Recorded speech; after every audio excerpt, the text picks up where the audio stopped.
जय शिवराय शेतकरी भावांनो, ज्या ज्या शेतकऱ्यांचं ठिबक सिंचन असेल, तुषार सिंचन असेल, म्हणजे सूक्ष्म सिंचनाचं जर अनुदान रखडलेलं असेल तर त्या शेतकऱ्यांसाठी खुशखबर आहे। कारण आजच्या व्हिडिओच्या माध्यमातून आपण कोणकोणत्या शेतकऱ्यांना हे अनुदान दिल्या जाणार आहे त्याबद्दलची सविस्तर माहिती बघणार आहोत।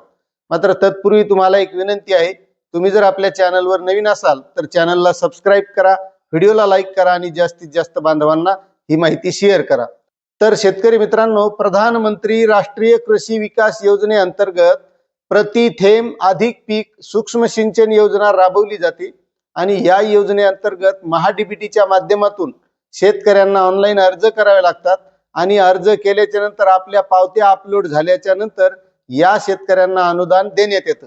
मात्र बऱ्याच साऱ्या शेतकऱ्यांचं हे अनुदान रखडलेलं होतं आणि मागचं जे काही हिवाळी अधिवेशन नागपूर इथं झालं तिथं यासाठी पुरवणी मागणी करण्यात आली आणि या पुरवणी मागणी अंतर्गत हे अनुदान शासनाने निर्धारित केलेलं आहे आणि त्यानुसार शासन निर्णय सुद्धा काढलेला आहे। तर आता या शासन निर्णयामध्ये हे नेमकं कोणकोणत्या शेतकऱ्यांना अनुदान दिल्या जाणार आहे, अनुदान किती दिला जाणार आहे याबद्दल तर चला आपण सविस्तर शासन निर्णय समजून घेऊया। तर शेतकरी मित्रांनो, हा शासन निर्णय 16 फेब्रुवारी 2026 रोजी निर्गमित करण्यात आलेला आहे।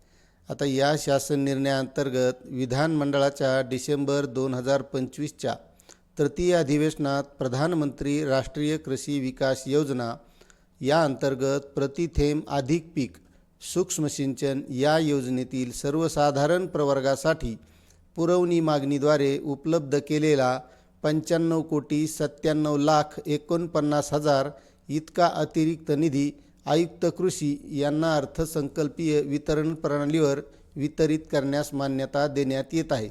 सदर निधीचा तपशील हा असा आहे।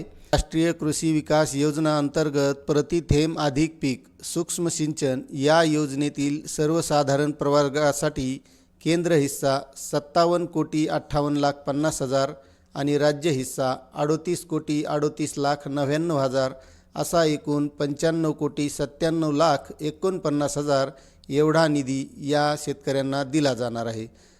लाभार्थ्यांना अनुदान वाटप करताना शासनाद्वारे वेळोवेळी विहित केल्या जाणाऱ्या मार्गदर्शक सूचनांचा अवलंब करण्यात यावा। सदर योजनेच्या लाभार्थ्यांची निवड महाडीबीटी प्रणालीद्वारे करण्यात यावी व लाभार्थ्यांना अनुदानाचे वाटप आधार संलग्न बँक खात्यावर करण्याकरिता सार्वजनिक वित्त व्यवस्थापन प्रणालीचा वापर करावा, असा हा शासन निर्णय आहे। आपल्याला शासन निर्णय कसा वाटला आणि आपले अनुदान रखडले होते का, नक्कीच कमेंट करा।